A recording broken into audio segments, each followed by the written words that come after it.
me that he loves Tupac so much. Just before I introduce man, and my guest, a guy for statistics. Now, if I was feeling in your cry, I should tell you a lot. Well, it's time to have that conversation you've been waiting for. Born William Desbordes, this man has been in the media industry for more than 2 decades. And he's seen it all, been through it all. Worked with so many media stations, amongst which is Fox FM, Angel FM, Silver FM, and many others. It would interest you to know that he's also worked with a foreign media company. I would rather he talks about it himself. Lovin Cee was the person, or was the first, in fact, let me go back to William Desbordes, was the first ever to interview Ghana's former president, John Adjei-Kunkufo, while he was still in office. And not just that. It would interest you to know that somewhere 2008, he had to go to prison. Lovin Cee has been a firecracker. And tonight, we bear it all open. Lovin Cee Akwaba. Yeah, we are fine. Yeah, we are cool like that. We are fine. In fact, let me say thank you for coming, because when you say we need time, but you honored my invitation and I'm grateful. Akwaba. Yep. Fans na starting my messages, so catch up. We say you're winning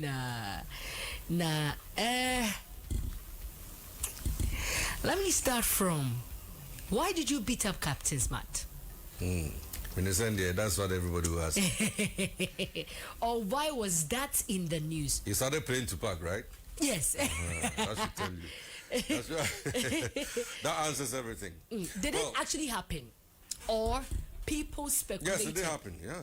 There was a fight, there was a brawl. Do I call it a brawl? We were at the same station like you guys are doing at the moment. I mean, you are here with NY and the rest of them, and assuming you on drive and NY on morning, and then you decide to use your show to diss NY's father. Not to diss, but to insult. Or to denigrate NY's father. And you do that for the first day, second day, third day, fourth day, fifth day. Continuously. On the same station. Prior to that... And then when you do that, you join me on my drive on a Friday. Like you being in here, he opens the door and it's like, he's now coming to apologize for what he's done. How will you feel like? But put yourself in my shoes now. I would, but before that, before he started that on his show, Namo, did you guys have any personal nothing unresolved We were on the issues? same station. Were you friends? Yeah. We used to go to the house to eat together. Would you consider him a friend then? We were very close. Or you were just colleagues who were nice to each other? Not like tight, but like we were cool. You know how I am with everybody, most of the radio presenters. Those are my FM. Yeah. So, yeah. So you actually fought him because he came to apologize?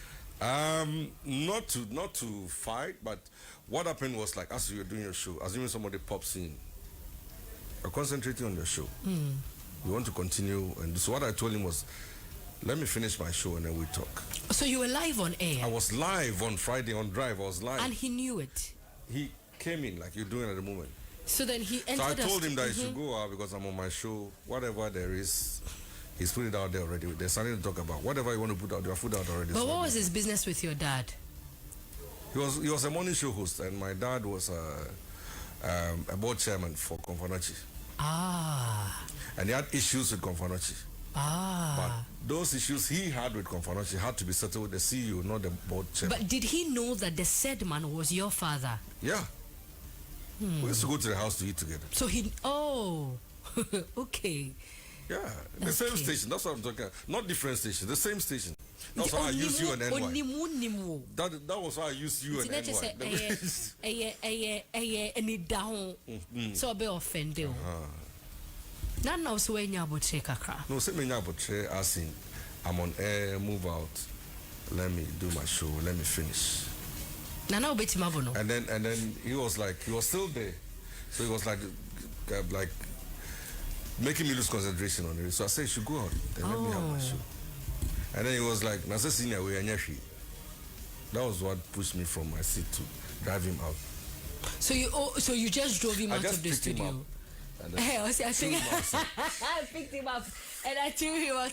Please, let me remind you to get on Facebook right now. I am sitting with Lovin Cee, the legendary Lovin Cee.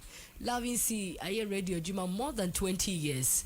And I can't be crowd. I say me tabno na me tone Get on Facebook right now at Y102.5 FM. Lovin Cee, but were you concerned about the implications of that action of yours? Well, this is what I would say. We all have different characters and moods, and the last thing I want to play with is my family business. I want to play with my dad or my mom or my kid or my wife. Don't trespass. And if you do that, I mean, we all make mistakes. We're all fallible. We all make mistakes one way or the other. But don't do it first day, second day, third day. Like, you know what I'm talking about? A consistent without attempt. seeking the other side. Whatever you had against the network, you could have done that with the CEO. The board chairman, as at that time, reported to Confirmation once every month. He was there once every month. He had nothing to do with the day-to-day activity. You know what the board does?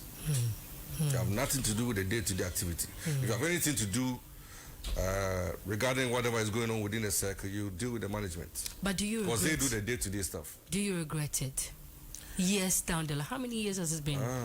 That was 2008. So maybe massive one away, mommy. Yeah. But I mean, it's how do I? 17 years. We've spoken afterwards, too. I mean, we've. Now, are you guys still cool? He's in Accra and I'm here, but when we meet, we talk. So. But when you're but then you hang up. But he knew he was wrong, and I mean. But afterwards, when who say Ubufo took better of you?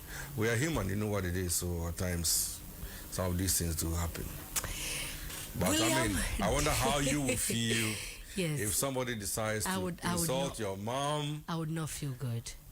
First day, second day, third day, fourth day, fifth day, on the same station as you are. I get you. And what did the management say to you both? He reported. He called our boss, Afro. Okay. So I was there and I got the phone call. Lovin Cee in the station, and I said, "Yeah, we didn't about 5 days. Me sure was not be removed, so me bono." So I said it straight. It wasn't a brawl. I had to beat him up. I'll not mince words. It was like that. Because you can't insult my father for 5 days when he's not at fault, and then come into my studio, your space. Around and come and time. tell me that enyeshi. You get what I'm talking about? I feel you. You get the picture? I feel you. So papa enyeshi, mama dem papa no e bibi mami. So right. Because without me papa nka okra hu me. Is it what I'm talking? Absolutely. So yeah, so it is what it is. Because I will never ever insult Captain Smart's father or even a girlfriend or whoever. I will never do that. And I wouldn't want or expect anybody to do the same to me. So. What would you do different on this same issue? What would you, if this has happened recently, with all your experiences in life? He's still in the media industry. So let's just say, baby, I want to go on your TV, right? So maybe or can't take him no coffee, but now he doesn't seem remorseful. No, sir, as an Bertram, it's happened, it's past, so I don't see why I should go revisit it. So usually when I get onto interviews and people even ask me, I want to brush it off. You want to brush it off. But once it's you, I mean, never. I understand. Because you see the OT and like people who have a way of misconstruing the whole thing. But I wonder how many Ghanaians in my shoes will sit down quietly and watch their fathers being insulted when they are not at fault for 5 days consecutive. I feel you. And then after that, you insult and go. But you insult and then come into the studio when to try and provoke you. And then come and tell me, Anyashi, I'll beat you. Let them call the president. Yeah. Ladies and gentlemen, that was just it's just an opener. I'm speaking to William Despodes, aka Lovin Cee. Lovin Cee, your name is very interesting. Are you Fanti? Because they have the trademark of... The Lovin Cee. No, which of the names? Your surname. Yeah. Des Borders. I heard you mention Des Borders. It's the first S is silent, so it's the boards. It's the boards. Oh, Yes, pardon me. Yeah. But does it not raise eyebrow? Those are some of the indelible marks that we have on us. And I've left the name there for some time because it's a family name, first of all, but it has to do with the slave trade stuff. Oh, so it's your family name? Yeah. So your dad owned it and then all his kids? Interesting. My dad comes from that side of my mom's from here. Okay. So, yeah. Take us to your childhood. Where did you grow up? How many siblings did you have? I was born in Düsseldorf. And was there for some time, for about 5 years. Okay. Came to Ghana, and then the first language I spoke was German. Oh, so do you still have it? I couldn't speak German. I couldn't speak English. I couldn't speak Chi. I couldn't speak, like, was German. So we had to come here. I mean, myself and we are 5, 5 boys, 4 boys, and one lady. Okay. Yeah, but we're 5, First 3 of us were born over there, and then the last 2 were born here. Here in Ghana. We had to come in because my mom and my dad, they were getting disturbed because we couldn't speak even a sentence of our language. So, and then they practice as medical practitioners. They were doctors, so they had to come down to practice. So we all came down, went to our school, started getting into the Ghanaian system, learning the Chi and then the English and everything. So, so then you are not a Ghanaian. If you want to describe it so. It's your Ghana card. Yeah, Ghana card. Oh, Ghana card. Interesting. Oh, but no, what did you say? How old were you? I was 5. Then you don't have a lot of memories from Germany, right? A bit. A little bit. I came, a bit. Because I came in and I went back to Deutsche Welle, so. Okay, but when you settled in, were you comfortable? Were you happy to be here, or you wish you had to go back? It was all like a movie because different worlds. You step in. because around Christmas and Easter, you sleep in your room as a child in Germany. You wake up early in the morning, Christmas Day or Easter, you see eggs and that kind Easter of eggs and under your that. bed. I woke up around Easter in Ghana. I wanted to see the same thing. There was nothing there. Christmas, you go through those stuff. Yeah. So there's that culture shock usually when because we have 2 different worlds. And now, academically, I'm sure you went to school and all that. Take us through some of the schools you went to and. What does say a man for? What say about you were ready, but were you? It was mixed though. So there's a German part, Ghanaian part. Okay. When I went back to Germany, we want to know all that. We want to bear it all. I'll put because this will book be thrown. You're not feeling me. I need a fashion book.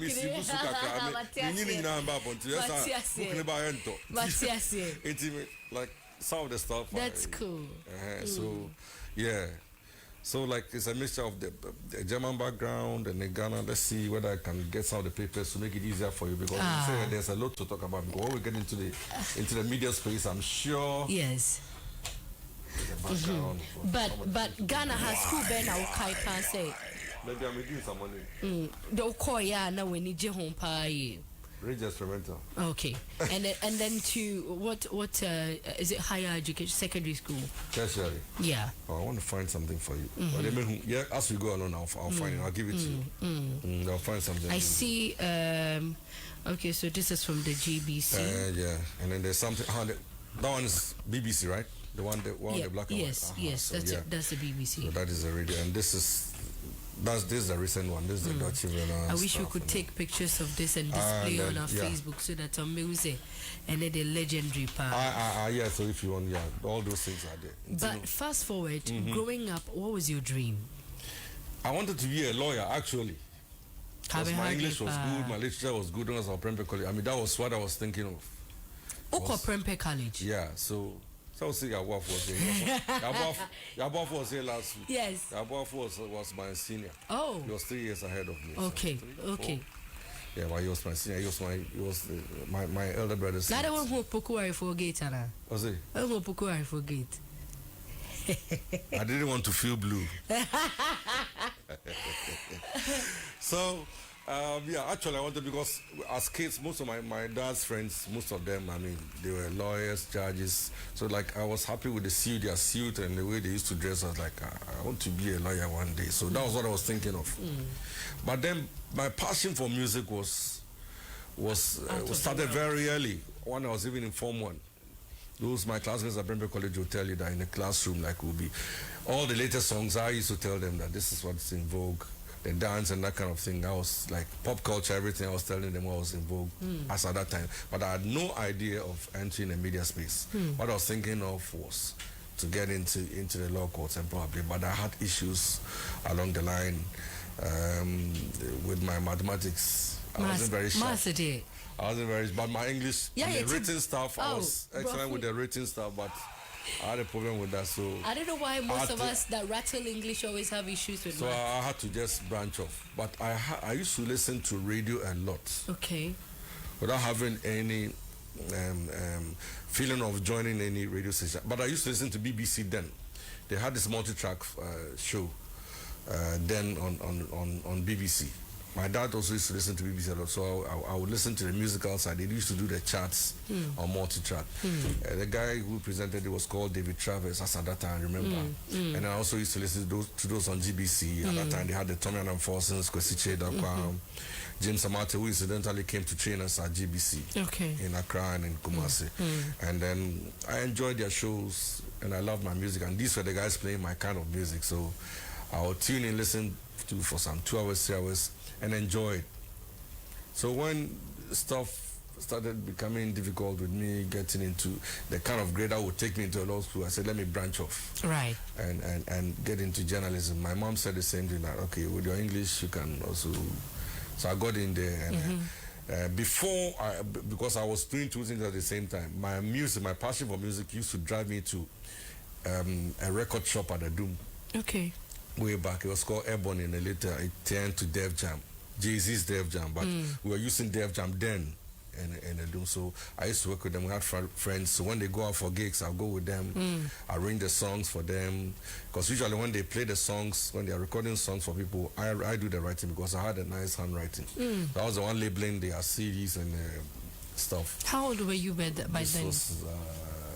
Because I remember when I got into GBC, I was like 17, 18, because I was doing school and broadcasting at the same time. Oh, so you were just in your teens? Yeah. So I got in touch with those guys, and that was how I got to know lots of different genres of music, hip hop, R&B, then high life, even Adwa songs, even gospel songs, because the DJ will record and I will be the one writing. So when he's playing, now as the title, Way a Friend is saying, then I'll write Way a Friend is saying. Then that was how I got to. And you remember those days, it wasn't like today when we have everything on the internet. We had vinyls and CDs, and so you could see the inlays and all those things, and the pictures and everything. So it made it easier for us to identify and put stuff together. And that was how I fell in love with the music. Around that time, the rappers around that time, we had the LL Cool J's, the Cool Mo D's, Heavy D's. We were not born by then. So, don't mind me. Yeah, so I started going with them because we had the latest equipment in town, so we were invited to almost every jam session from secondary schools, tertiary institutions, everywhere. I remember one whole week we had at Unity Hall. It was excellent. I was playing with KKD. KKD was at GBC. I was now coming up. And then the two of us were put behind the machine. And then they had a resident DJ on campus at Unity Hall.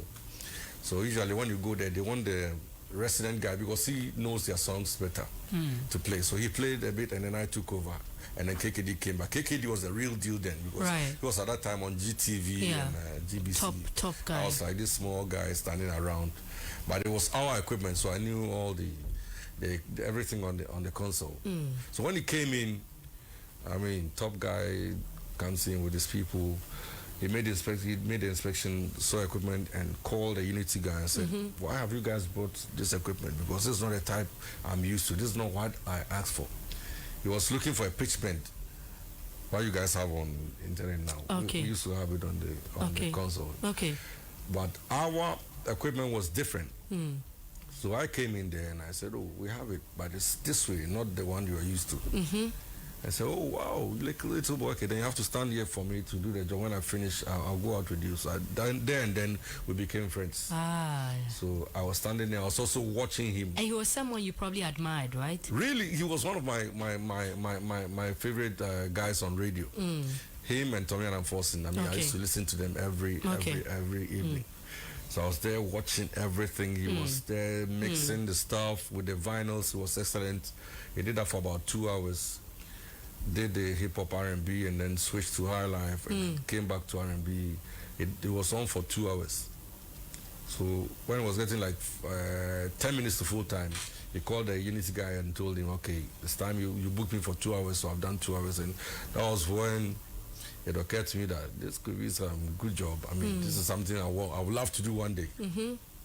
So he said, "Okay, give me your name. When I get to Accra on my radio show, I'll mention your name on my show." You don't say? Yeah. On the first meeting? First, yeah. So I wrote my name and gave it to him. How excited were you? So I wrote Lovin Cee. So he said, "Okay, I'll do the Monday afternoon show. So listen."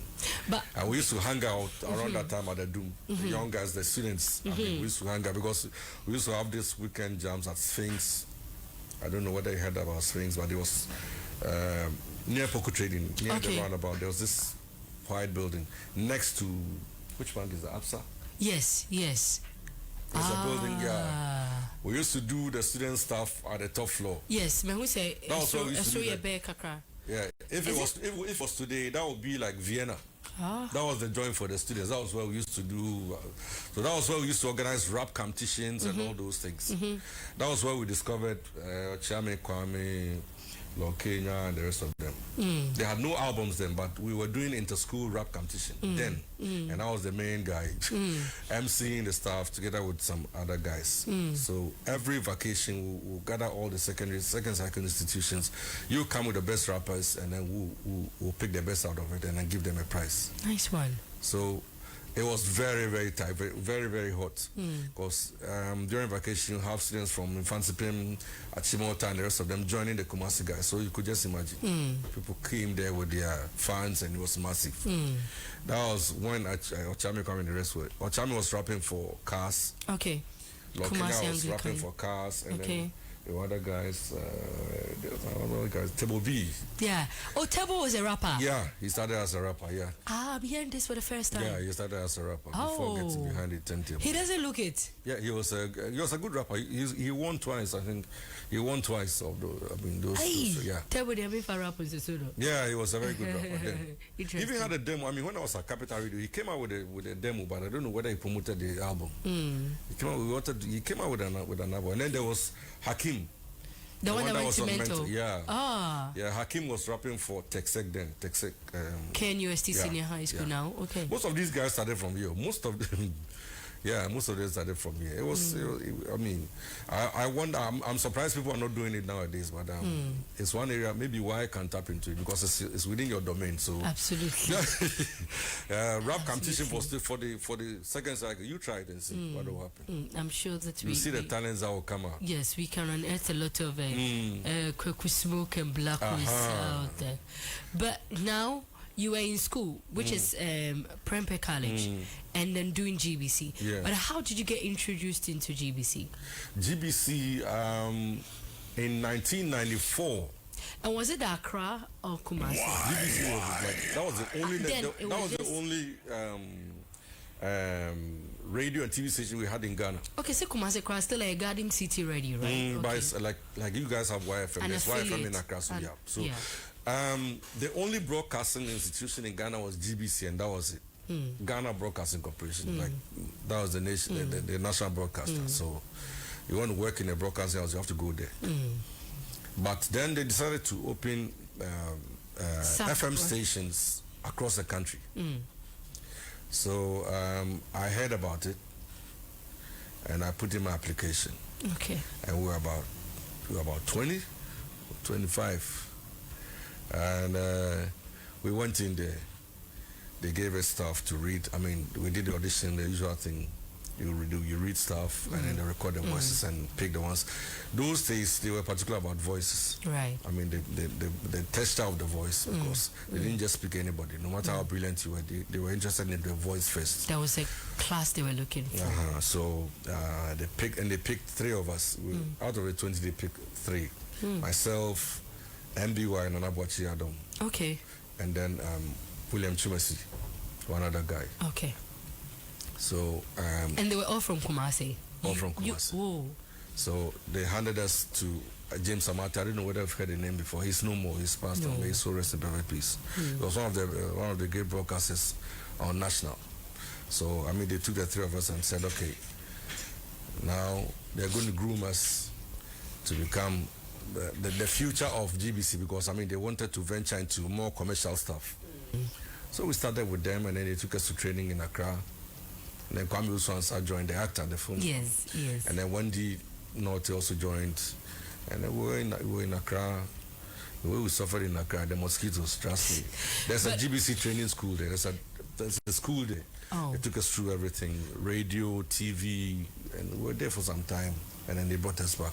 But how are you combining that in school? Massive. It was crazy. It was crazy. Because of that, I had to switch off at the point that I was doing stuff with the Workers' College. I don't know whether it's still there. We used to have the Workers' College in Kumasi some time ago. So I was doing stuff with them and then doing this at the same time. But were you able to complete Prempeh College? Yeah. Okay. So, because that was, you had to show on my CV before GBC will pick you up. So, I mean, all this is I'm talking about was after Prempeh. Okay. But in Prempeh, I mean, I love music, but I was not a DJ then. Okay. That was cool. But after Prempeh, then those things started popping up. So you finally make it, I mean, top 3, you are selected, you are trained. So, and then they got the other regions. I mean, they did the same for the other regions. We had 10 regions then. Yes. 10, so they had... So what was the way forward?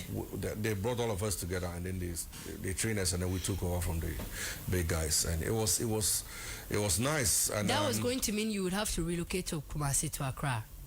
No, they set up the Kumasi station. Then they bought the transmitters for all the other regions. Oh, and then they brought us. Okay. To the various regions. So, so you are back home now. Yeah. So this was GBC FM Kumasi, and then later they changed the name to GCR. And then they added. They were doing music for you in Accra. Now they brought another version to Kumasi. I mean, we were recording music for you from here and playing back in Accra. So I was the first to do the music for you stuff. Like the pioneers. Yeah. How did it feel for you? It was massive. I remember very well. I mean, they had this sick tune in Accra for the music for you, which was hosted by KKD and Nana Jamra and Michael Ajekum and some other guys. Nane Altincrane and the others. We had to do our stuff in Kumasi. So I told the producers, but the producers came from Accra, though. The camera guys, and some of them were in Kumasi, but the main producer for the show came from Accra. So I told them that, I mean, we wanted to do stuff different from what they do in Accra. So let's use the KGT roundabout. At that time, we had this KGT, the roundabout, as a montage for whatever will come from Kumasi. So that it stands out. So I remember very well, we went on top of the Central Market building, and then they filmed from there, the KGT roundabout. That was what became the official montage for the Music for You program. Yeah. The first one we did was our culture center. I mean, it was massive. And then we continued. We went to the schools, and it was like, that was how we became popular. And then we started adding the others, Guinness for a dance, music for a dancing feet, and the rest, moving into nightclubs, because I was doing nightclub stuff too, like Foxtrot, KRP, and the rest of them. So I combined, I put everything together. There was radio, there was TV, there was nightclub. YFM. It was awesome. Were you getting paid? At GBC? Yes. For the first 6 months, we were not paid. First 6 months, we were on probation. First 6 months. And you were not bothered? We were not bothered.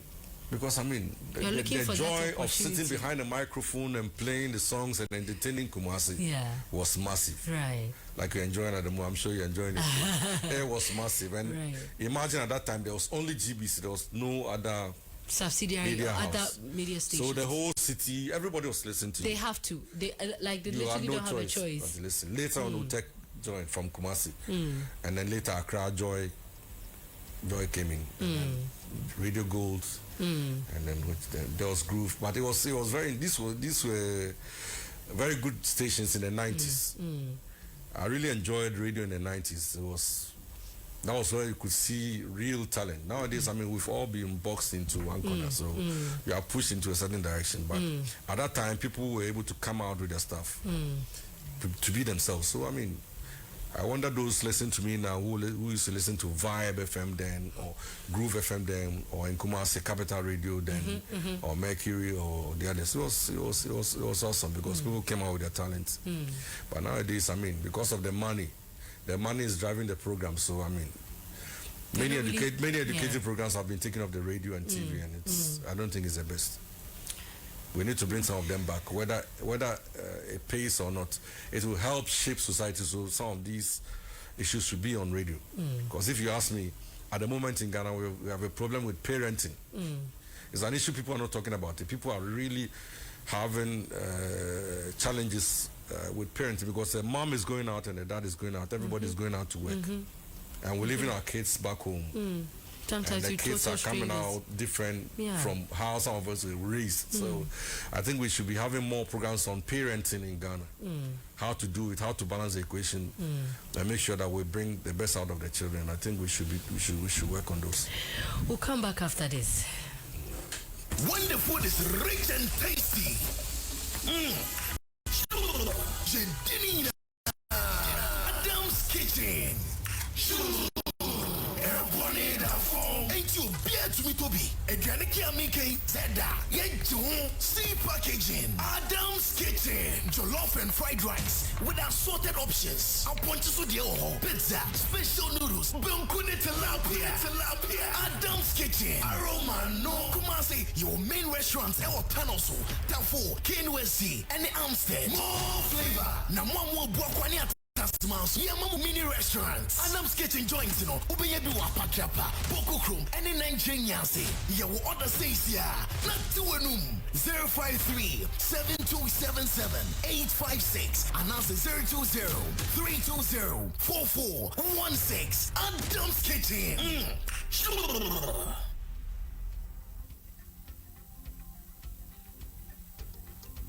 When you have the extra bit of ambition in your heart, you also need that extra bit of energy to come through. And for that, Rush Energy Drink is the boost you need. Created in the USA and proudly made in Ghana. Thanks to its unique formula, you have the power of ginseng, the benefit of vitamins, and the energy of inositol, taurine, and caffeine. Stay active and energized. After hours of planning, Kwame and Yao placed a perfect multi-bet. A big win on United, and both teams were scoring the London Derby. But Yawa, who could have picked Leicester over City? Or a high-scoring game at the London Stadium? But Kwame no dey shake. Unlike Yao, he did bets plus Betway. And with Betway's Bet Saver, he can win even if his bet misses. On multiple losses, he can get back his bet and more. Bet Saver, exclusive to Betway. Get way more. Terms and conditions apply. Regulated by the Gaming Commission of Ghana. No under 18. Condos de la Chichi, it's luxury at its best. We have options to choose from for a perfect rest. Standard, studio, executive, or suites. The choice is yours to make. Luxurious living with kitchenettes for a stylish escape. We have bed and breakfast, laundry service, conference rooms for business, and leisure for you. The Los Angeles Lounge on the 4th floor has a high poolside view and entertainment as the sun sets in the sky. Locators at Santasi off April Road, a convenient and luxurious space. Condos de la Chichi, where luxury meets affordability. Contact us on 0509-268-723. Malaria fever. Agriculture is for everyone, and I dream of the day that everyone will have an agriculture, vocational, or technical story to share. My name is Araba Kumsin, and I welcome you to Ghana Growth Ejuma. Join Araba Kumsing on YFM 102.5 every Monday at 8:30 a.m. for the Ghana Grows Ejuma broadcast. Don't miss Ghana Grows Ejuma broadcast on TV3 at 5:45 p.m. every Sunday evening. For more information on how to register for the Ghana Grows program, call the Springboard call center on 030-8255-775 or visit Springboard Zone or Ghana Grows on social media. Ghana Grows Ejuma is brought to you by Mastercard Foundation in partnership with the Springboard Roadshow Foundation. Let's go. Darling. Yes. Ye bedidina meche angel cola. Me bread do. Obi fa angel cola drink. Na ni yonku eyi angel orange. Ana angel mango. Ose me san pedi obi ye. Aka me de ho. Chese obi ape angel soft drinks ni nyina bi. Ai daddy, me say me penny ni na bi. Sister, would your mama angel peach, angel strawberry, and na angel cocktail. Actually, no my budget angel apple lime. What ye? Esani of my dear. Me say angel cola, any angel orange, and a menya. I feel and it's also from wifey. For us, Chester, no, Ebesia. Never angel drinks in a room. Obianca Tan in Winnie. There was Sabaso Mono, no anum. Annie, that's a massa. And no, no. There be a funny and no. Angel cola, the assemble. Angel drinks here. I'm in my bush. I don't call soft drinks beverages limited. And why? Who to do after one? 0244 83 22 86 and 050 78 78 668. Angel drinks. Taste like our day. FDA. Ajeje den krato yatum. Malaria fever.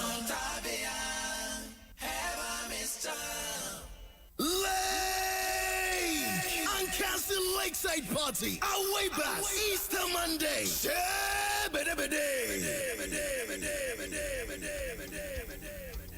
My guy, hey, catfish from Fish Republic, it makes sense. Call 0536-301-746. It be to phone bia any accessories for Sea White Foods. And what now, papa? You go for Sea White Foods. Oh, bia see. Your Wednesdays just got exciting. Midweek Madness while Bonte. Join us every Wednesday at the P2 Lounge, Kumasi City Mall. Let's party in madness. Don't forget, the party is gonna be live on YFM. This is Midweek Madness.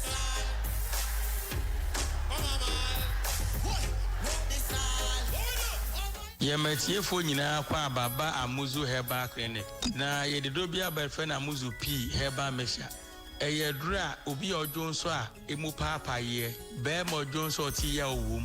Be ma bi oti ya wanka so ni be ma numu. Be mo ojo nso moja. Anase be mo ojo nso a ni mo totro na firi be no mu ba. We ni hawa wo hu a. Edra American farmer no. Eya Amuzu P Herbal Mesha. Obi said doctor me dware wi a. Na mu na me hene. Ebu on so ase mbo bi se huko dwie. Ena mhuna mani so ho saade no so Amuzu P ena mekan fo ama obi se doctor medwon so ana mu ache minu we na mosen medwon so wia na bi akam na ma ya suemi mo sahaya mekan ya edra mekan fo ama no ya Amuzu P Herbal Mesha ojo so moja anase ojo so no eni nya fani etum anase ini eko anase pampa ya anu o shepa de Johnson na echi se sa ha no na ohu a edra American fo ama no ya Amuzu P Herbal Mesha ebia na oti ya onto hwe no mu ya na ya oya onya Amuzu P no mu a sa ha no nyina beko na obabi so a otie mi a insasa agi na kosheku ma boso anase pampa ya mema yempe Ajina himfi aboso insio basa egu ka ho so wasa ha na Amuzu P ena mekan fo amaw bia no de odepo na hawa mene sebi ukotwa askan yesi wanya PID eninti onu ukunu hia ni insio nyina ba bontene manye se hu ye ya de amawa Amuzu P na beboa wo ngikaya tata usama wanya implidi busume ba akon utumi bu nsa impremu oba wasa ha no Amuzu P ena mekan fo ama obebu onso ni kunu hia eyaw nko an oti onti desi kapre wo so mekan fo Amuzu P ama no mwe na sa ha ni nyina ko Edra make an once a moon dinner, Libro soon yet dinner. Oko herba shop pharmacy, beer of any to no any beato. Kumasi ha oko Danny herba, Mr. Bapidan Kumu to be sent tombi. Opa Muzu Piunse Missibia, Frena 0247 776743.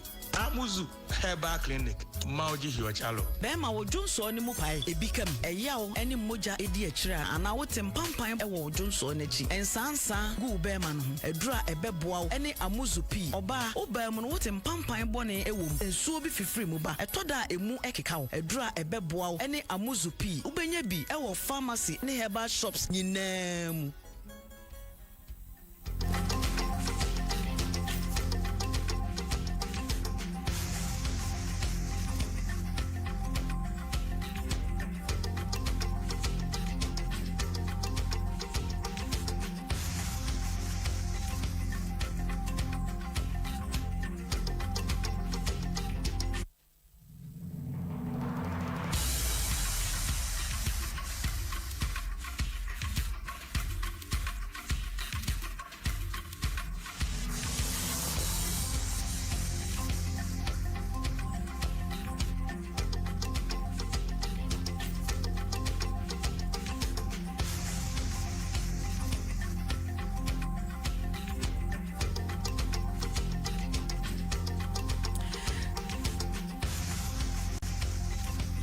I am still here with Lovin Cee, and is it yes, Sakra industry?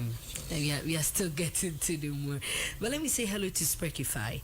Let me remind you that if you're looking for a place to buy quality jewelry, Spreakify is the jewelry hub. All right. If you need bracelets, elegant earrings, wristwatches for both men and women, accessories that will make you feel like $1 million, they've got it all. Find Spreakify at Kase Guinness Junction in the same building with Latest Home. You can reach them on any of these numbers: 0533 346762 or 0533 338773. Spreakify, dear. The absolute best. The absolute best. In Titonia Manina, Jewelry Niadinina, Ewomho. You can find them on Instagram, Facebook, and then TikTok at Spreakify.com.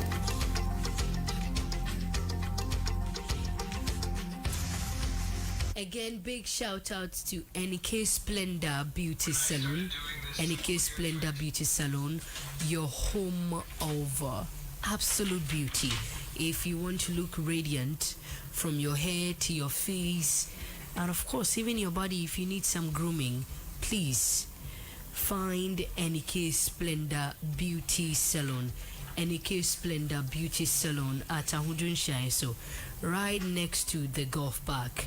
They offer everything beauty, flawless makeup, male makeup, for papa. So you're getting married, it was so you makeup. Utu badi, it was so you makeup. Oko party, be upiako baby, you want to look stunning. Let's NK beat your face to stupor. Afi, they can make your hair too. More wigs on sale, alright? But if you want to bring bundles for them to make hair for you too, they can. They do walk-in services and bookings too. Please call them on 0543 543 111. NK Beauty and Spa, beauty redefined. Lovin Cee. Yeah. Nah, I mean we're still. Keep talking. Let me see how Papa. Kumasa's finest. Please, I'm not there yet. Lawyer, and you Hey, Lovin Cee. It's in a SMM hunting. Class, I want to know. And Kabia just somebody who could not come. Now, at what point did DW come in? That was Capital Radio. It was just next door. I mean, when I was coming, I stood there for about 20 minutes before coming because I just nostalgic feelings. I was just looking at the building. I was like, hey, Charlie. Because I started, I was at GBC in 1994, joined Capital Radio in 1999, and then left Capital Radio 2003 to Deutsche Welle. Okay. So I was at Capital between 1999 and 2003. Yeah. So that was where my Capital, I joined after the first year. I was made a program manager. So I was like program director at Capital Dube, roughly between 2000 and 2003. And during that time we won Millennium Excellence Award, Best Radio Station. Okay. Ghana. Okay. I'm proud to be associated with that, and we had a wonderful team. Incredible radio presenters. Right. Amazing presenters. Brother Emmanuel, Patty Dubs, the MBWs, and the rest of them. They were very good. So and our programming was like 100%. And I really miss Capital Radio because that was the only station that gave me the free hand to do what I wanted to do. So I'm sure Kumasi will testify and they will tell you Lovin Cee's best moments was at Capital Radio because that was the station that gave me freedom to do what I wanted to do. The rest, they don't allow you to do stuff. Like that, but Capital Radio, they allow me to do stuff. And I was program manager too, so I arranged everything from morning to dusk. You can't change your frequency. Back to back to back. Every program that's coming is hot. So, yeah. So, I really enjoyed Capital Radio. GBC was owned by the government. Still. Yes. Why did you choose to work with Capital? That was a new station that had just come. The challenge was with GBC. Of course, I was doing radio and TV then, but there were some seniors ahead of us. Like I mentioned, the James Amatis and here in Kumasi we had the Amaponko, Kwabnobi, and the rest of them. And we had issues with airtime. The seniors wanted more airtime allotted to them than to us, the younger ones. So I could be on the radio for 30 minutes, 15 minutes, 30 minutes, 15 minutes. Wow. Yeah. You go in and fill the gap. If there's like 15 minutes to news time, you go and play music. After the news will start, after news maybe 30 minutes to the next program, you go in between. So like I felt I could do more than what they were giving to me over there. That was why I switched. That was the motivation. It wasn't necessarily money, but I wanted more time to do what I wanted to do. Because I felt some passion burning inside. I wanted to do a whole lot of stuff, but I felt the time given to me was not enough. Yeah. That was why I switched. But I remember when I sent them, I gave my resignation letter to Michael Saints. I don't know whether you know him, but he was my co-DJ at Kiravi then. He was the one I sent to GBC to send my resignation letter. As soon as the resignation letter got to GBC, it was around 5:30. They drove straight from GBC to my mom's house. I was summoned.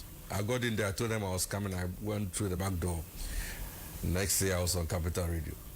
What's Ubo? Yeah. So, because I felt like, at that time that I left for Capital Radio, Love FM had just started, and there was Mercury, there was Utech. Yeah, so the private stations were, they were giving them leeway to do stuff. And this was Lovin Cee, top DJ at Kiravi, top DJ at Foxtrot, not being allowed to do even 1 hour on the radio. I felt like, that's all my commission brush. I have to move on and do. Yeah, so that was how I came on. That was why I switched. But if Capital allowed you that freedom to be yourself, like you say, why did you have to leave then? Because it was Deutsche Welle. If you are playing for Kumasi Sande Kotoko and Real Madrid comes, what will happen? It was like that. Right. So Deutsche Welle, we went on a management course for all the radio stations that were picking international news signals from Deutsche Welle. So we had about 60 or 70 people from Africa, from Asia, from Europe. We had some Chinese guys. We all went in there for a course. At the back of my mind, I was going for a radio course, for a management course for the program directors. We did about 2 months, and I came back. When I got home, I was happy because I'd learned more. And that was when IT was like moving up. So I came back, I was very happy to reintroduce stuff. But before I left, the guy I put in there, I brought from Cape Coast, Nano Tujando, he's now the program manager at Asasi in Accra. YFM. So I want to pick him at Cape Coast. Right. He was with the Cape Coast University FM. Okay. He was there with Kojo Yankson, the one doing the morning show on Joy. Okay. So actually, I wanted to bring the two of them to Capital, but Kojo Yankson was the dad about, so the dad did not allow him to move from Cape Coast, but I brought Otujando to do the drive. So when I moved, he came to the morning when I was out in Germany. But when I came back, they told me that the guy had done a marvelous job on the morning show. I see.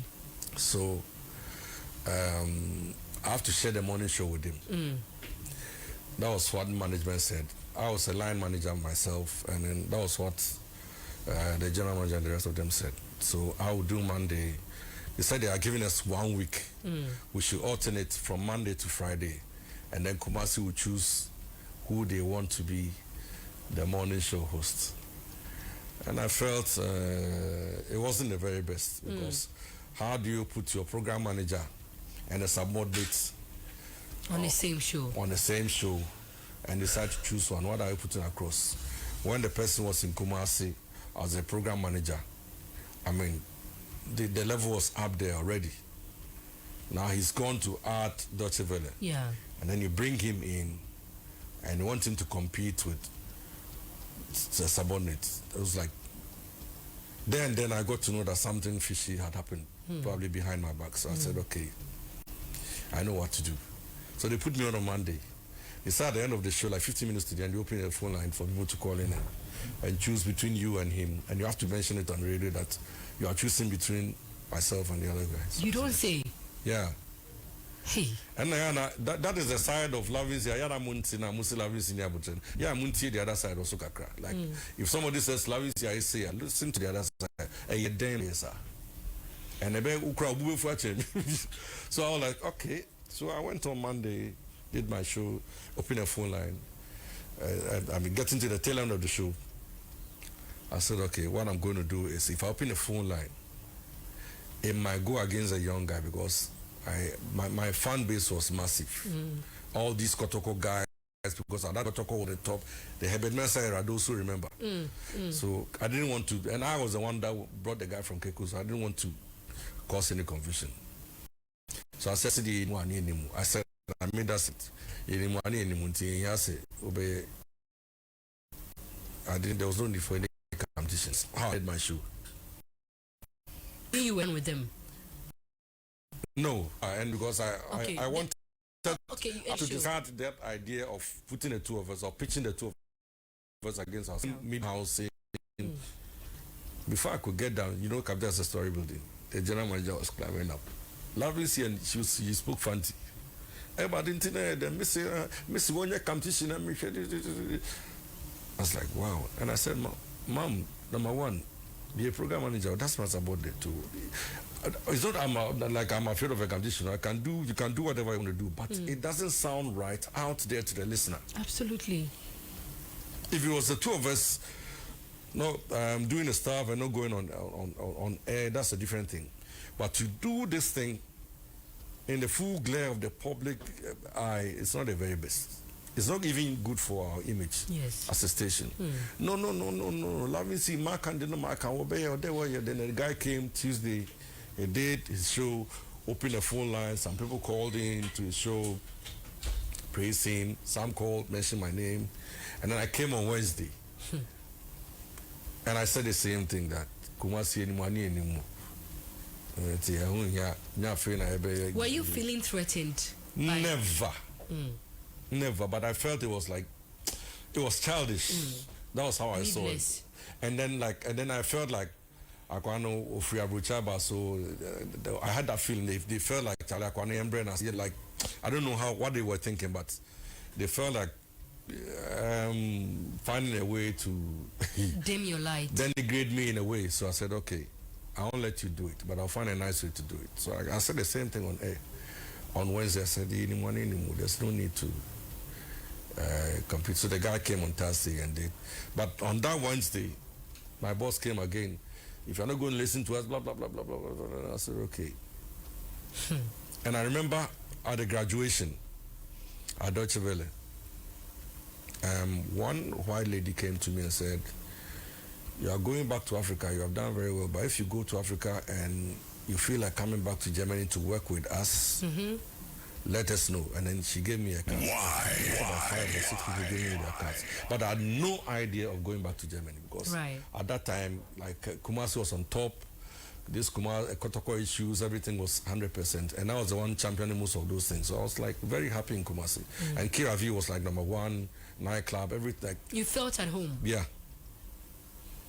But on a Wednesday, after the woman confronted me for the second time, insisting that I do what they were talking about, there was a phone booth. If you remember those days, they had this phone booth in front of Capital Radio. Card. So I bought the card, got in front of Capital Radio, put the card in, called the Deutsche Welle people. Good morning. The woman, oh, how are you, William? Are you back in Ghana? I said, yes, I'm back in Ghana. How's everything? I said, everything is fine, but I'm ready to come to Germany. Really? You want to come to Germany? I said, yes, okay. Then put it into writing and send it to us. So I wrote it down and sent it to UPS. After UPS was at the Doom, and as soon as they got it, like almost 3 days after that, I had a reply back. A reply from them. They said I should stand by. They are putting stuff together. 1 week after that, I had a full contract of 5 years. Wow. I was shocked. 5 years, like 5 years starting from the time they brought it. How old were you now? That was in my 20s. So I think I should have 20. I think. And you had done radio for a while. I mean, from GBC to Capital. So you had I said, okay, hands-on experience. What I'll do is, so they sent me a form to go and do my medicals, and then send the medicals to the German embassy in Accra. For them to go through it and then cross-check and see whether everything is fine. Because they wanted to know my health condition first. They knew what I could do on the radio and my expertise and everything, but they wanted to know about my health. So I went in to do it and then send it to the German embassy. They also did their checks. And they said, okay, I'll hear from them. So the following week, I had my tickets. All this while I hadn't told Capital what was going on. So were you planning on ambushing them? No, but I wanted to see the outcome. When they sent the tickets, then I had to inform Capital that it's time to go. This was shortly after I'd returned from the course. Must have been a shock to them. They should have allowed me to, if you ask me, they should have allowed me to impart whatever I learned to the guys here, but I was met with hatred, or if you will. I mean, it was funny, but I mean, it's part of the challenges that we come across. I know you are going through your own, but I mean, those are some of the things we come across. Yes, you do any cheat or so some of those things are bound to happen. So I mean, I didn't know how to tell the general manager, so I had to tell Mr. Isi Boateng, who was a manager of Goyle service station at Asafo. Okay. He was very close to the station, so I told him that this is what has happened, but I don't know how to break the news to Capital, so you come and do it for me. So I was there one day. I used to do branch time, 9 to 12, branch time. I was there and I could, in Capital Radio, when somebody's entering again, you could see from the top. I saw the man driving and I was like, yeah, I have to get ready today. So I finished my branch, I got down, he was there in the office, and they called me and said, Madam Ofreo. I went in there and like, oh, now Lovin Cee, I saw my buddy now, can't share, blah, blah, blah. I said, oh, I wanted the man to come do it. And said, I could see the woman was shocked.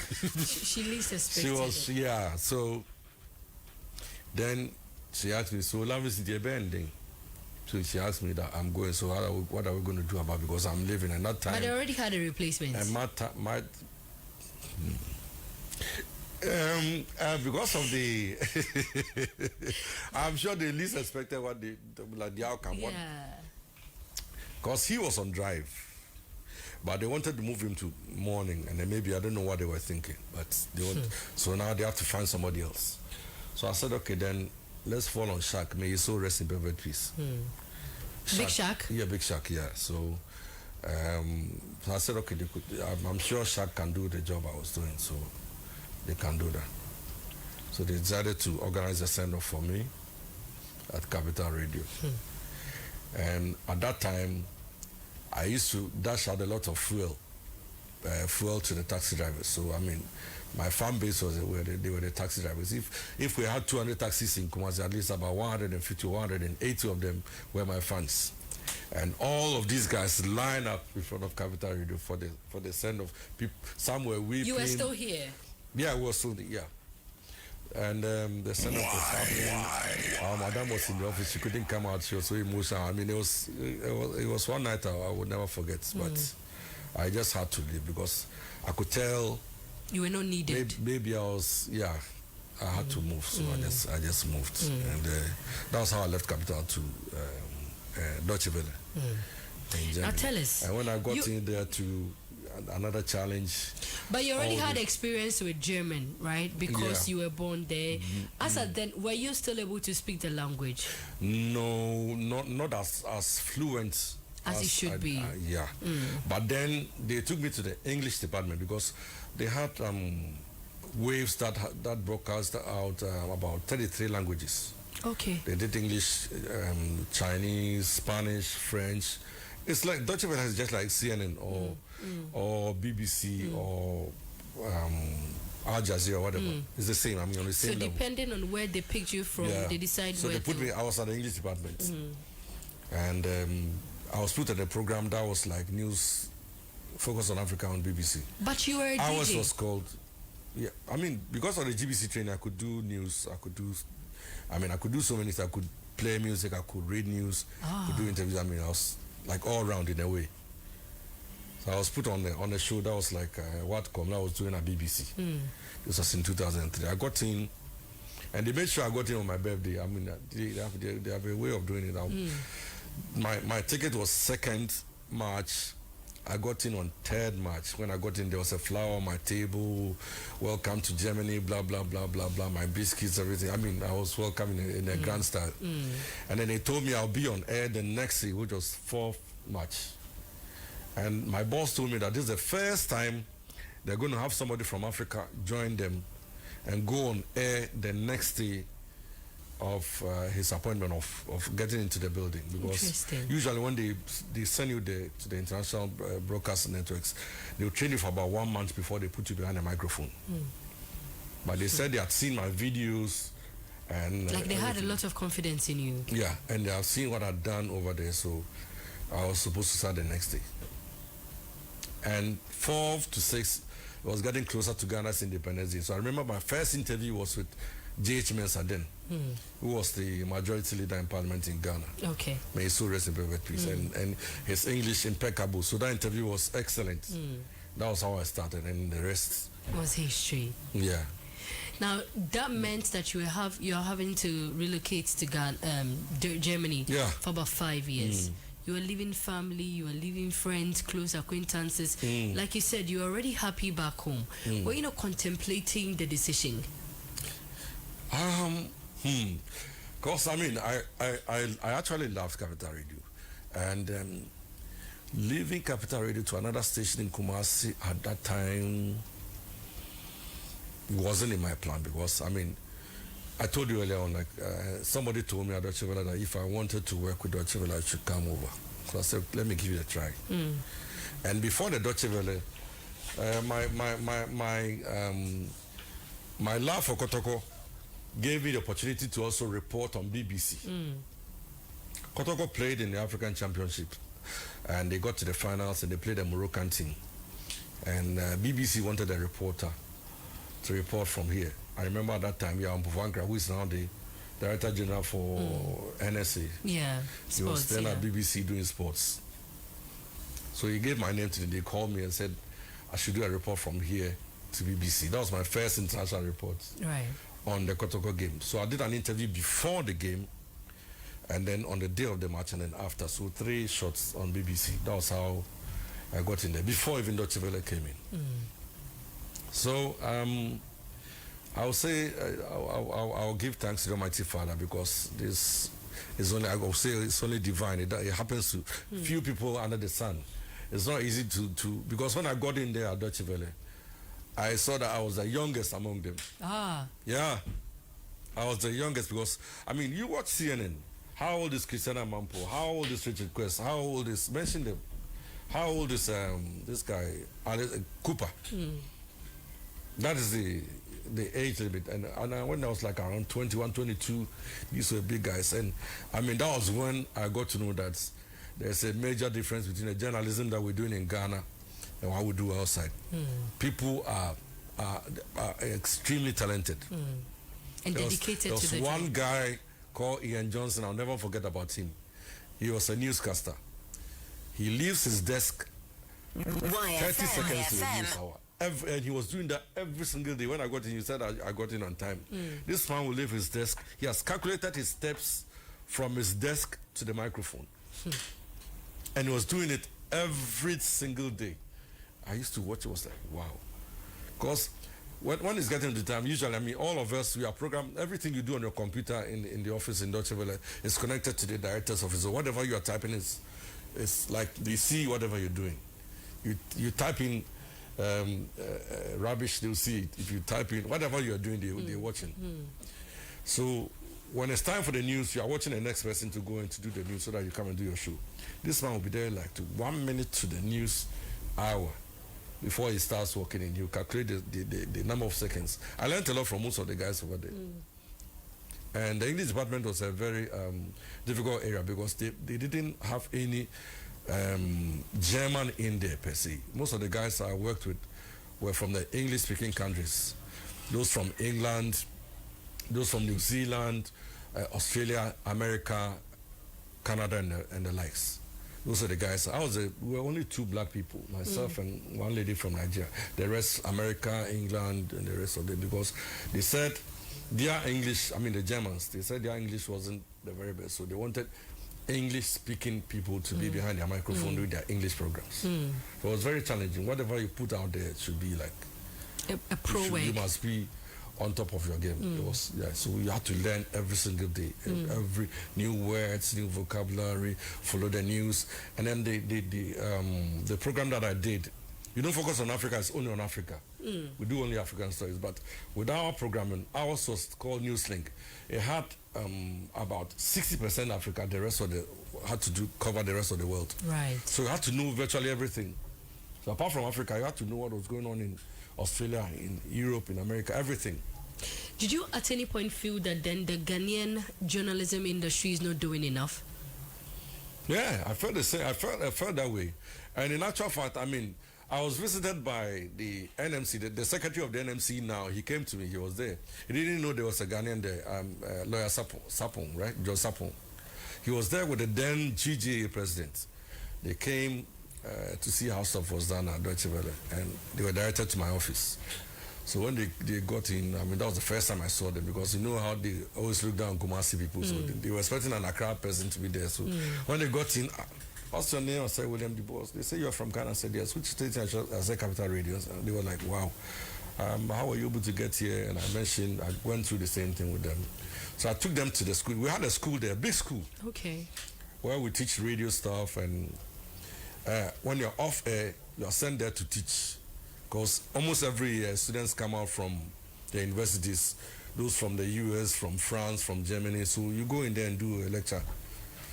Lecture on interviewing. So you go in there and you teach them. I had some United Nations students, and it was very challenging. A mixture of France and United States. The day I went I went in front of the board with about 50 students in the classroom. I was like, hey, we just brought free in America for the France for amateur media. But over Ghana and found like I did. Even some of them still call me.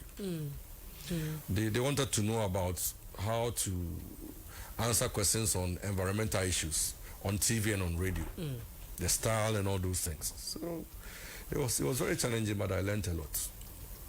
5 years later, you decided to come back to Ghana. Every foreigner, whether you're from America or Canada or New Zealand, you can't go beyond 5 years with Deutsche Welle. So that's the maximum they can give everybody. Okay. So after 5 years, for you to be able to continue, you have to be a German. But you were I was born there, but I'm not. Okay, makes sense. They say there's no black German. That's they have.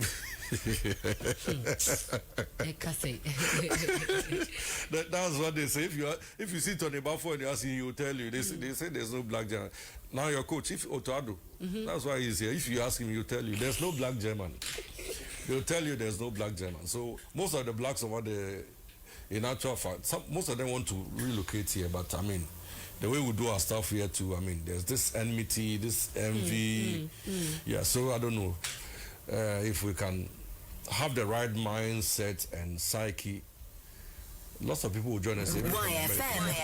Most of them want to come down, but our lifestyle and the way we think and do our stuff, if we can be honest people, we will really attract a lot. So nearing the 5th year, which you knew that, I mean, you can't exceed 5 years, it means you were making plans on returning.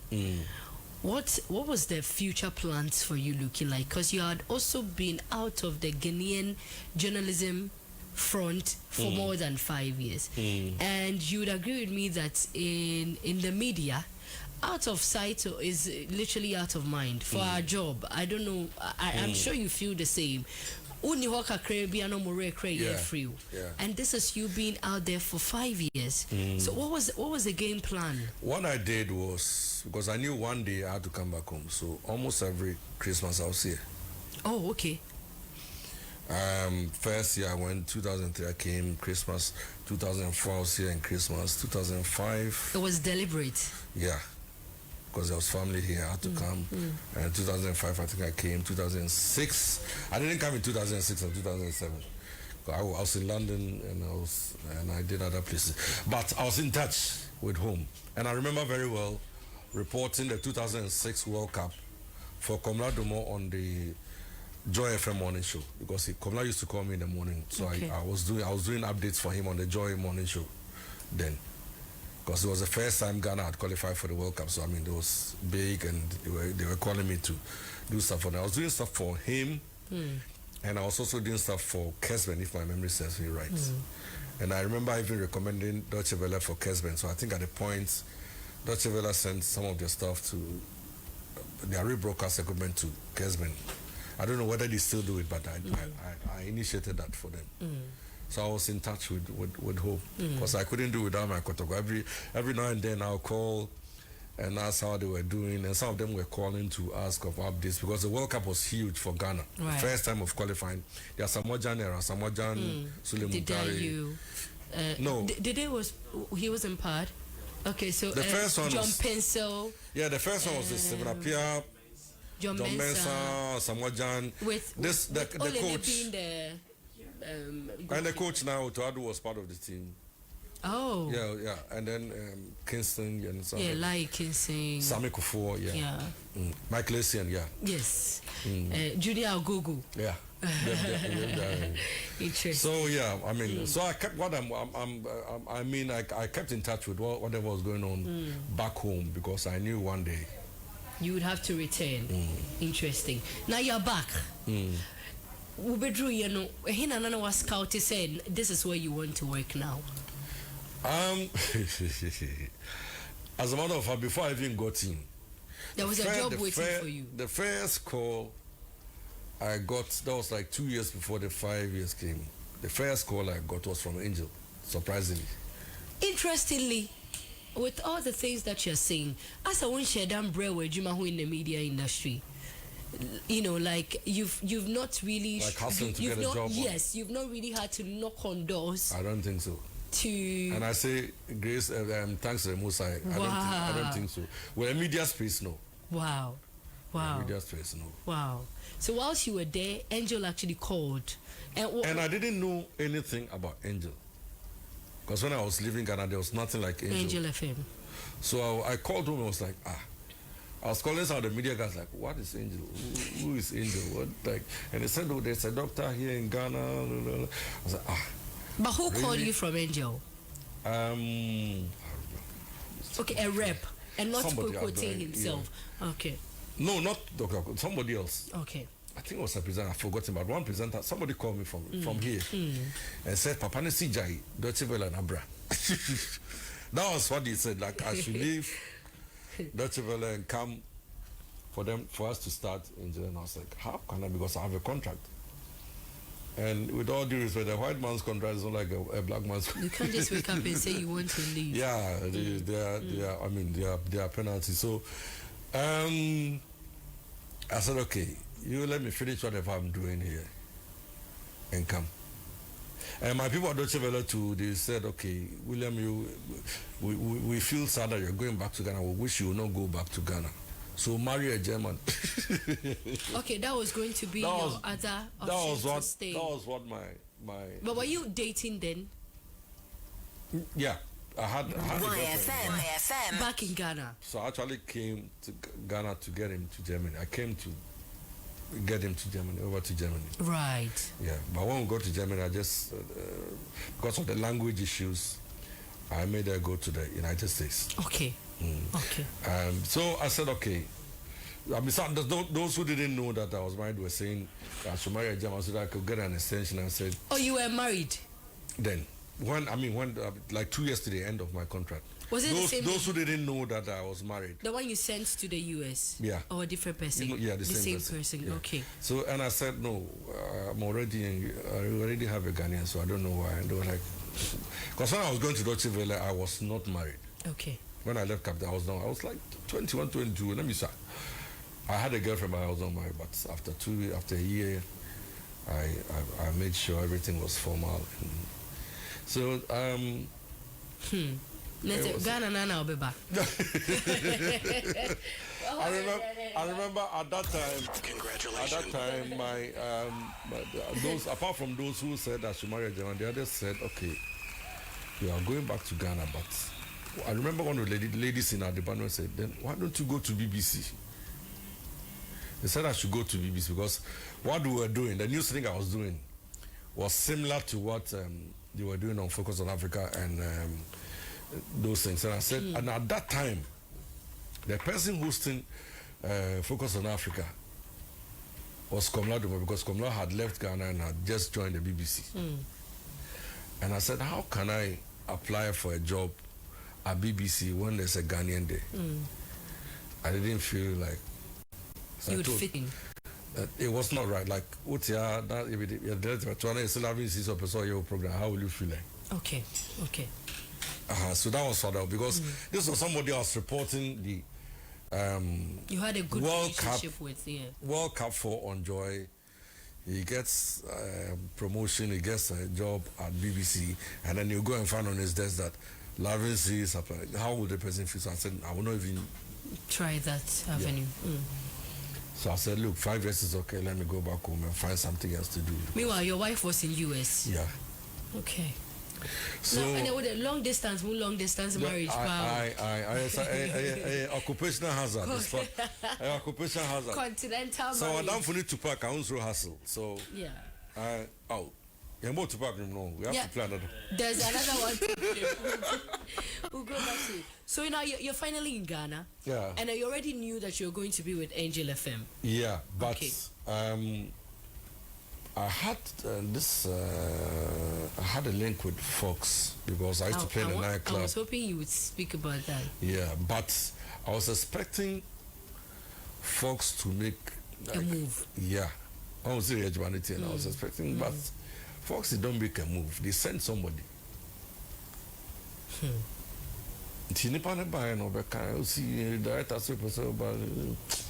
said, okay, Mati. But the pressure from the offer from Angel looked more juicy, attractive. And then at Angel, I had most of my friends. There was Annie Dusty. Okay. Because Annie Dusty was my co-DJ at Kiravi. Right. When I was in Ghana. Yeah. We used to play at Kiravi. Yeah. And then there was Joe Laka, who was also a friend. Okay. Sergio. Yeah. And then there was somebody else. There was Kwame Dinkra. Because I used to work with Kwame Dinkra at Capital Radio. Okay. So I said, okay, it looks like these were people you're familiar with. Yeah, these are people I can work with. So why don't let me go there then? And then there was Akuto. Akuto Mansa. Yeah, she was also a capital. So like, looked like I have more friends on that side. So I said, and everybody like Kumasi was saying, Charlie Zadia, Hane. I said, okay. So they put me on drive over there. I was on drive on that network. Now coming back after doing, now Angel was is a tree station. Also no akoka for 5 years. And wasayaba. Good question. Good question. Akoka bro for 5 years. Oh babe cast and teach crab bro from frame.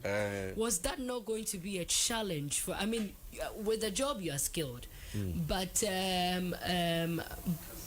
language wise, was that not going to undermine you a bit? I had a little bit of an advantage because mine was a musical program. Why? If I was going to host like a talk show in Chi, that would have been tougher. That would have taken me some time to really like get full grasp of whatever. But this was music, so, and the music I could do high life, hip life. Even at some point I could do hip hop even on Fridays, and so it was. Okay. So it was more music, less talk. Yeah, so like it was drive. So the more music than the talk. Talks, you just come in bits and pieces, like short info, news items, like you just put them across.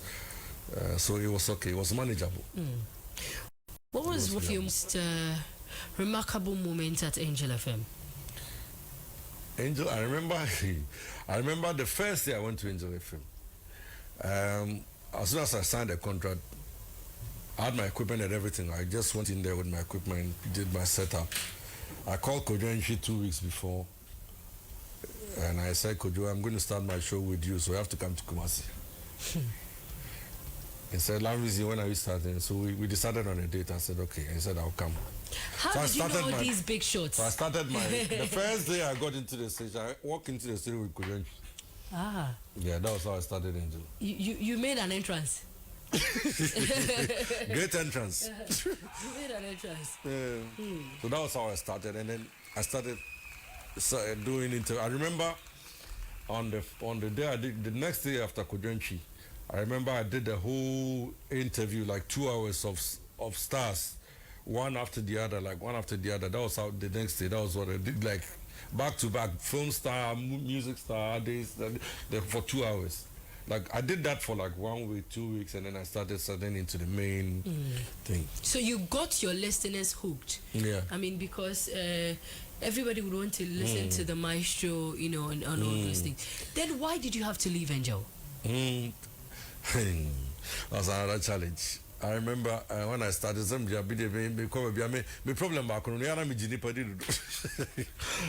whenever I enter any place and wherever I go in there, like I free my mind. I go with a clean heart. And let me chip this in. I'm also crabroni. I drink too much.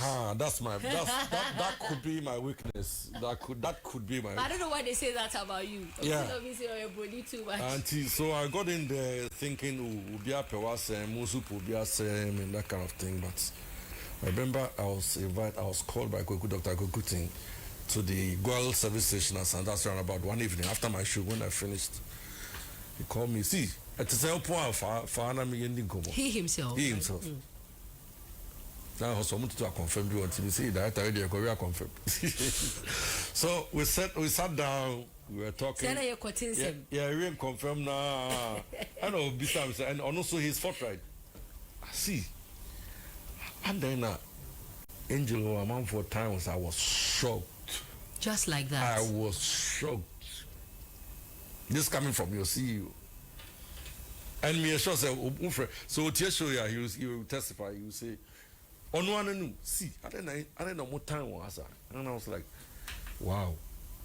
Obia so like we Obia say, Obia me huni bia.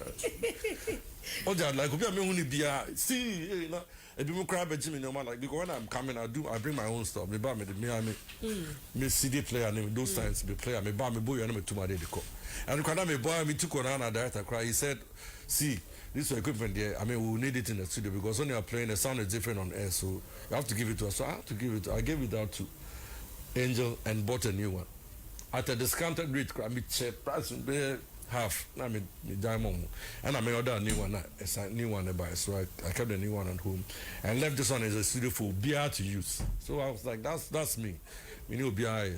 So how can the director tell me say Charlie? And then he started. We see. Actually putting a name to the. We see. To the narration. We see we program now.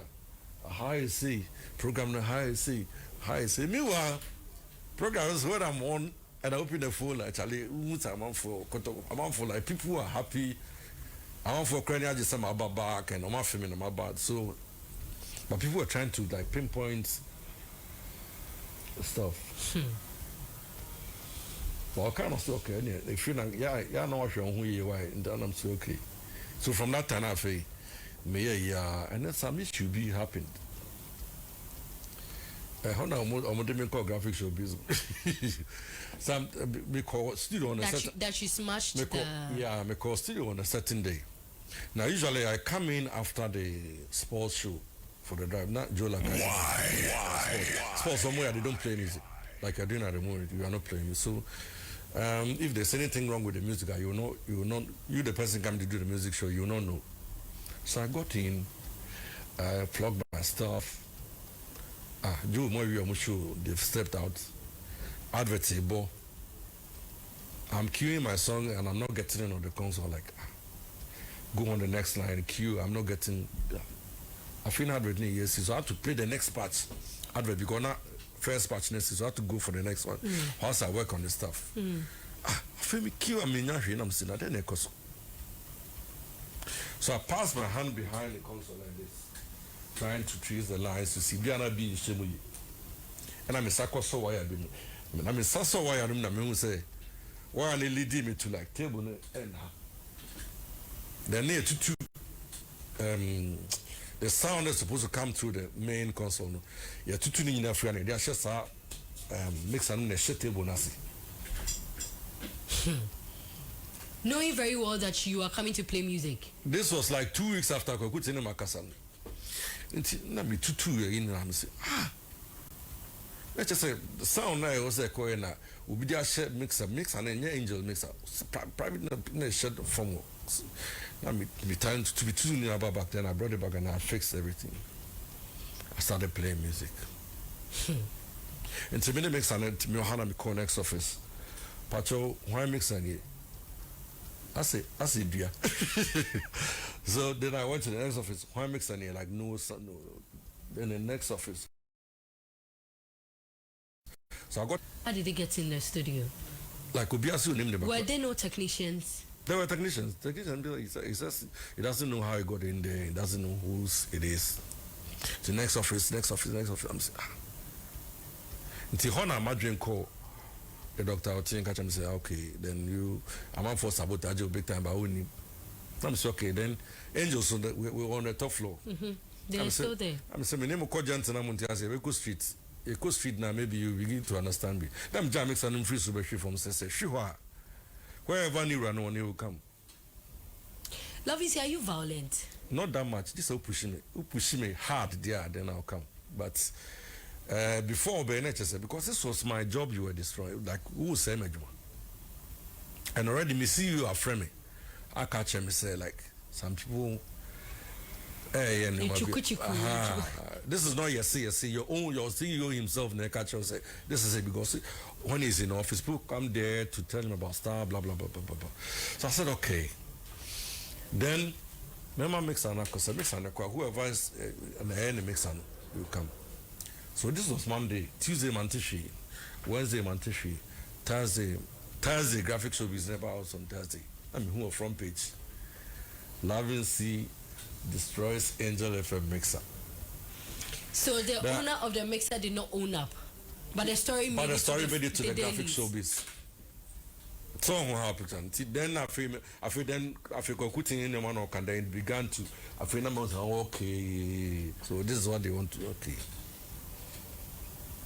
It's what I'm starting imagining, so then I have to move. How long had you stayed there?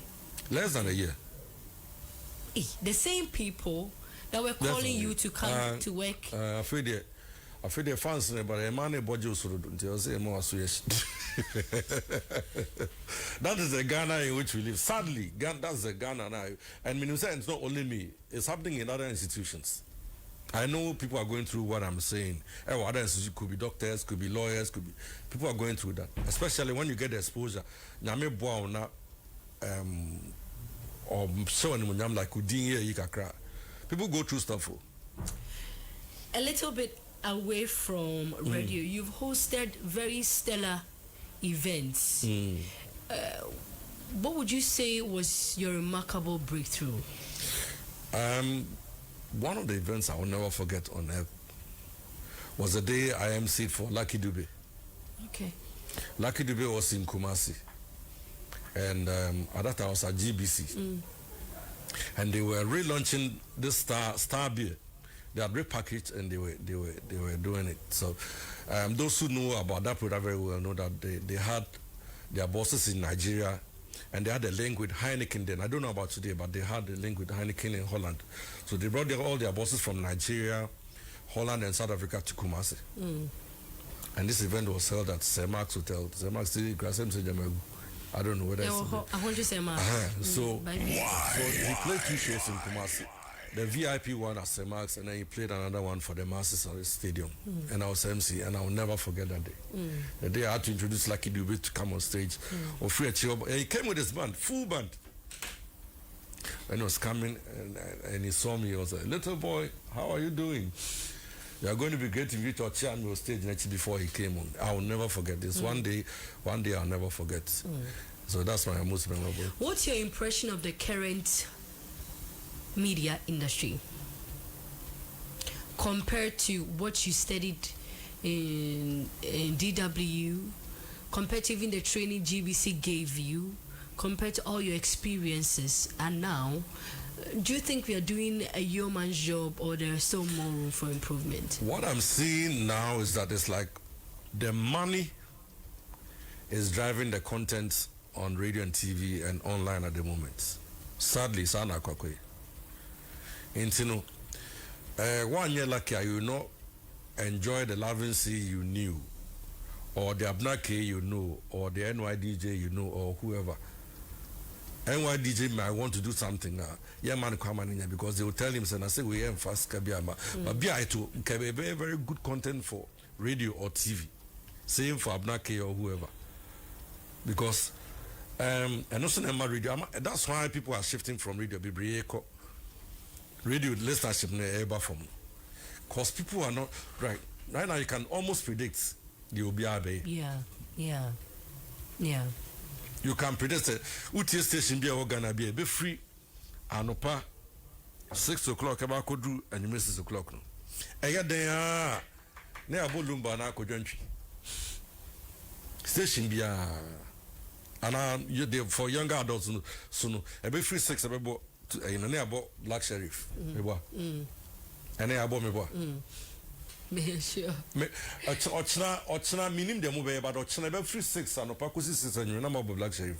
Minim dem be but then beba a lot on a mecha midi anamba. And yes when radio becomes predictable and your debut. Radio when the surprises come out, that's any radio like when in that's why anabia ya kasawa ya na ebia. Ladies and gentlemen, for a surprise for you, blah blah blah. Now I do Mac now baby and be a Beyonce Kasawa. That is radio. And the deep excitement. That's how radio is. But be a Ghana, yes, if you decide to do those things, be our manager Johnson. We are neighbor Cradini being a few more airtime. I never say how credit preaching say. The preaching say Benya see. My drew rub because I 20 minutes. How are they going to pay their staff? Sikano a Yama station, but listen, would they? So we see oh yeah na Bema on Timino. You be a crowd. You radio and free. Would they just kind of bonus and he was tune off. And I got to a beer or I got to FM would say hip hop. Whatever, you get my point. And so we must be thinking about the listeners as well. Of course, we all know that running media houses, TV, radio is expensive, but think about the listener too. You are broadcasting too, with all due respect to human beings. So, think about them too. Put yourself in their shoes. Or stressed up, or pay BBA, or Lucky Dube, now pay, what I say, be girl is saying a fear voice at here or Becca or Pebibi Bemana. Now also I feel because we see or ya watching and say Rush is like you move the thing now. Oh man it's crying here. You see that thing. So I wish say but wherever I go for radio interviews I say it. Say the media owners on CNN, the owners of CNN, young programming CNN. They've given the station to experts about programming, and they are doing the programming for the station. It's almost difficult to change or to switch channels because there might be an advert. Yeah. The way they program it, advert, move into the story. One crown won't say advert. Before you know, say advert. Not next story, Yeah, boy. Hot story about Pope. Blah blah blah blah. This Korea. We. Like you are glued to it. But here, 10 minutes. We see you don't mean in the band. No, the band so like stuff. It is irritating somebody out there.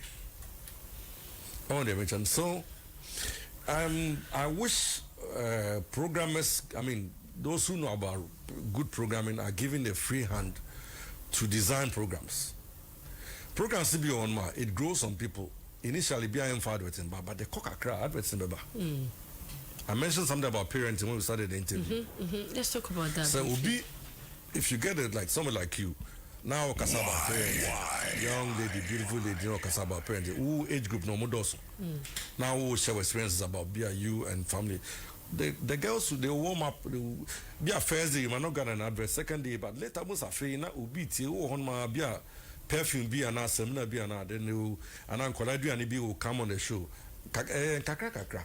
What do I say? But Ghana, it looks like radio stations will be when they open a station today, they want to make the profit tomorrow. It doesn't work like that. Like the Abena Kay 2 shows when or say Abena Kay 5 billion next year or some time. It doesn't work like that. It grows. 24 hours, so just 20K views. What do I say?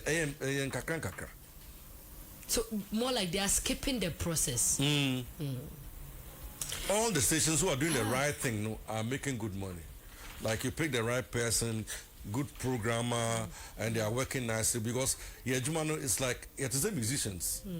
If you disturb the presenter now call now demoralize and he's sad and it will show on the program. That's true. It will show me. Last week I was telling somebody that. Me Deutsche Welle, look at me. If I'm before I sit on my chair with Deutsche Welle, me free. Me bana bruni jama kunya so paper me table so.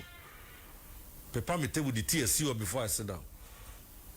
There, before I sit down, bruni or paper makunya paper me table so and then me computer home paper and some matras not it was I as abesio. It's not that they are speed, they are motivating you to go and deliver. Right. Into who's adding now, Charlie. In your head, no, Charlie. Me pa me free bush where me fear quiet portals. Na bruni me say there. Then when I go on the air, or some me you need to give it all out. Yeah. That's how it is. On mouse about what you've seen with your eyes, a driver who you are adult. Yeah, you feel needed. Like every contribution from you is worth it to them.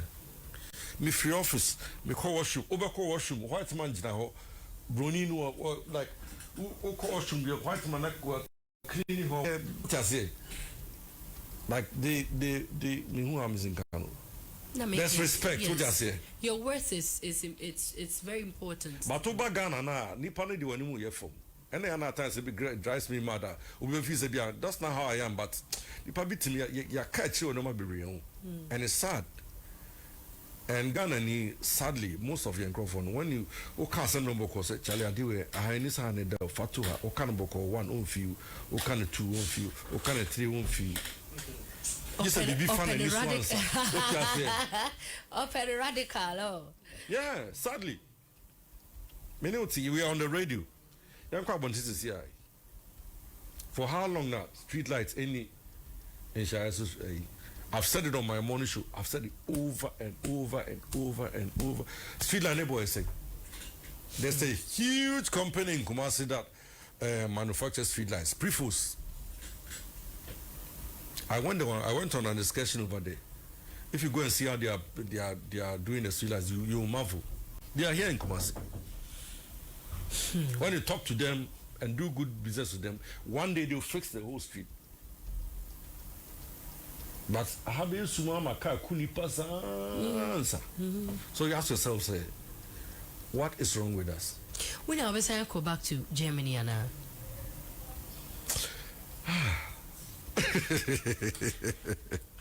Good question. About the Maminians inside you. Then can we book anymore? But I have a feeling. I have a feeling inside me, say, Charlie, we must make it work over here. I'm going to ask you. We have to. Yeah, we are saying. I mean, you know, be out at a time I would be first as so. But whilst we are here, Charlie, let's help. Away from. Yes, no more. And I think it's like we've school with brilliant people, excellent people. Who say you interviewed your boy for excellent. Yeah. Or you're sharp. People like that. We have all these people here. But yeah, we will not allow them to do what they want. Me say, that is why how many break a crack. Now can you say now, with all due respect, what's mania? Africa, over 53 countries. They are picking back one free Krum, Ghana. Okay, wait for Nippon free Nigeria. They could have picked somebody from South Africa, Kenya. Yeah, funny back one free Ghana. I didn't have. I bet some I could for jail. Kasame we are seeing now. Now I back to Ghana. No, be here, Juma. I want to do YFM. Like Lionel Messi, Jacobo Barcelona, all the I will do Argentina. I want to have a better bench. What are you then?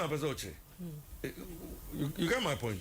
But quickly, would one not say that? Yeah, we have a mindset problem with Ghana.